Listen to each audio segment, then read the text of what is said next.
രാവിലെ നേരത്തെ ഉണരുന്നത് നമ്മുടെ ശരീരത്തിനും മനസ്സിനും ഒരു ഫ്രഷ്നെസ് ഉണ്ടാക്കും. പ്രാർത്ഥന, മെഡിറ്റേഷൻ, ചെറിയ ചെറിയ നടത്തം, exercise, healthy breakfast, positive thinking, ഇവയെല്ലാം ചേർന്നാണ് ഒരു പവർഫുൾ മോർണിംഗ് ഉണ്ടാക്കുന്നത്. ഇത് നമ്മുടെ ബ്രെയിനിനെ കൂടുതൽ ആക്റ്റീവ് ആക്കുകയും നമ്മളിലുള്ള മടിയൊക്കെ ഒന്ന് മാറ്റി ദിവസവും ഒരു പോസിറ്റീവ് വൈബ് കിട്ടുന്ന രൂപത്തിലാക്കുകയും ചെയ്യുന്നു. മോർണിംഗ് റൊട്ടീൻ നമ്മളെ ഡിസിപ്ലിൻ പഠിപ്പിക്കുന്നുണ്ട്.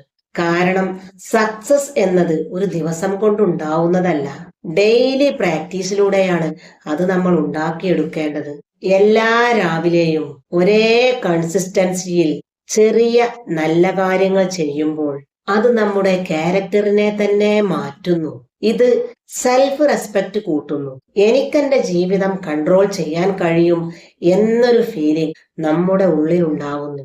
നല്ലൊരു മോർണിംഗ് റൊട്ടീൻ ഉള്ളവർക്ക് സ്ട്രെസ് ഹാൻഡിൽ ചെയ്യാനുള്ള കപ്പാസിറ്റി കൂടുതലായിരിക്കും. കാരണം അവർ ദിവസം ആരംഭിക്കുന്നത് പാനിക്കായിട്ടായിരിക്കില്ല, വളരെ കാമായിട്ടായിരിക്കും. രാവിലെ മൈൻഡ് കാമാണെങ്കിൽ ഡിസിഷൻ മേക്കിംഗ് പോലും ബെറ്റർ ആവും. നമ്മുടെ ചെറിയ ചെറിയ പ്രശ്നങ്ങളൊന്നും വലിയ ബുദ്ധിമുട്ടായി നമുക്ക് തോന്നുകയില്ല. റിലേഷൻഷിപ്പും പോസിറ്റിവിറ്റിയും കോൺഫിഡൻസും വർദ്ധിക്കുന്നു.